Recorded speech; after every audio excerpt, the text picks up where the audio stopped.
The great philosopher Socrates.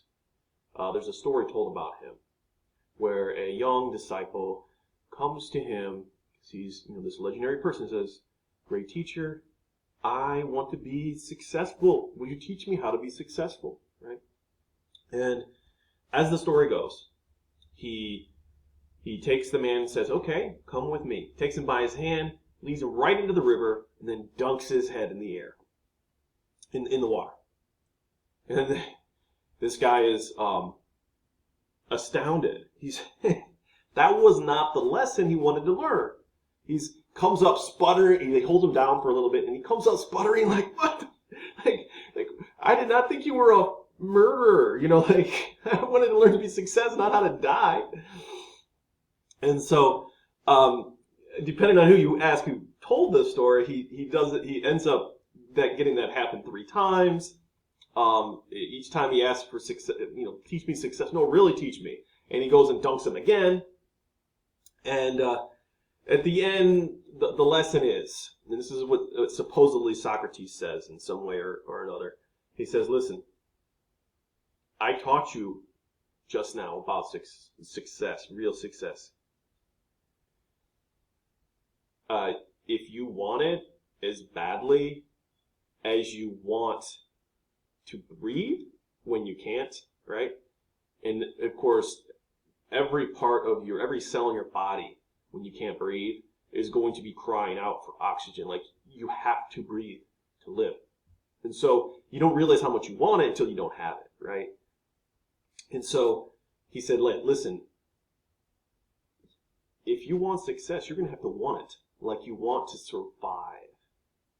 Okay? You have to realize that to some extent, success is about survival, right? And a couple other things I think that are kind of related. So in maintenance, I see a lot of people do things, and it's really clear, and even some very skilled people, they just don't care, right? So they've been doing it for years. They tell me, like, I can do all this stuff. They send them in, and I'm shocked, not by their lack of skill. I mean, I would have expected, as long as they were doing it, to be a little more skilled, but they didn't even have the basic foresight to see, like, that's totally and completely unacceptable, the work that they did, right?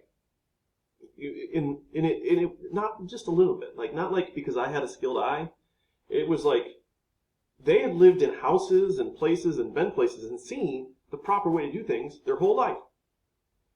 And here they come, and because all they want is to get paid, but they don't really care about what they do. They have no pride, like wanting to see themselves like actually do something well. And they don't have basic understanding that says, no one's going to pay this. Just because I agree to pay you by hour does not mean that I will accept any way you spend your hours working, including doing terrible work, right?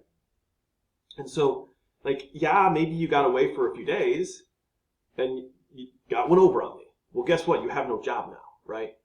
It's basic wisdom that says, there's a reciprocal relationship. I give you, you give me back. And I laugh, but I'm deeply saddened to even talk about a story like this. There is a proverb, specifically Proverbs 8. So Proverbs is written by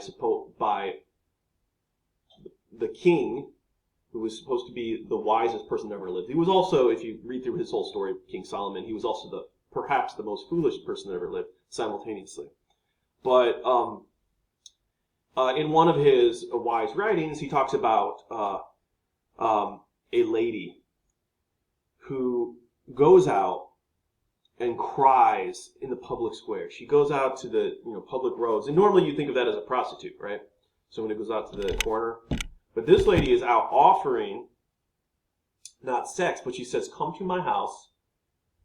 You're going to eat the richest foods. You will have the things that will give you life.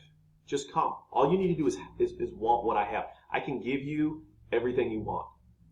And that, in one sense, that sounds like what is this woman? The woman is wisdom, right? And in other writings, like, if you want it, if you want me, if you want me badly, you will get me, right? But you have to want me. If you don't care, you won't get me, right? If you want to live life skillfully, growing prosperity, skill in living, right, is going to give you that prosperity. If you want to grow it, you have to want it, right? You have to realize that there's basic principles.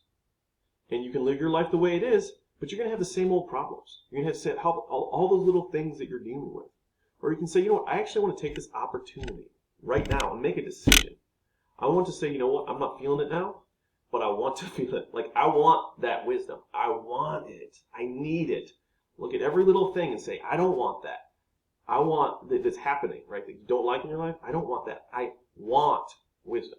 And it's that wisdom that will take you to levels you never even knew.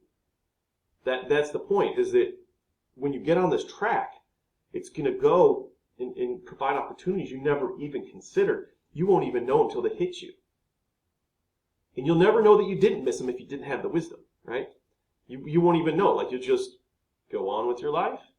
And it's kind of like the Matrix. You can have the red pill or the blue pill. Which one do you want? Choose wisely. You can just go back to the way things were and just imagine you didn't nothing ever happened. Life's just, like this kind of messed up life and we all have that to some extent. We're all going to that next level, right? Hopefully.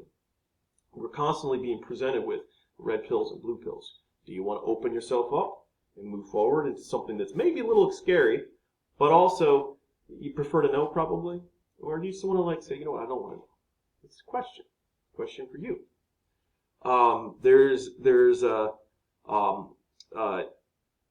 In Matthew, and this might seem like a sermon, I can't help myself. There's a description where Jesus has been telling parables, and so his disciples, the people close to him, are like, "Hey, why are you telling everything in parables?" Right? And he says, and of course he explains his parables to the disciples, the people that are closest to him, that have really given everything because they want wisdom. So that's really, they left their whole house and they're just wandering around, right, following this guy that they're like, I think this guy has something. So he says, his answer is, you're permitted to understand the secrets of the kingdom of God, but others are not. And that seemed kind of really? Why is some people get to know and some people don't get to know the secrets? What's going on here? Is this some kind of exclusive cult-like group? No. If you go on, you see, he says,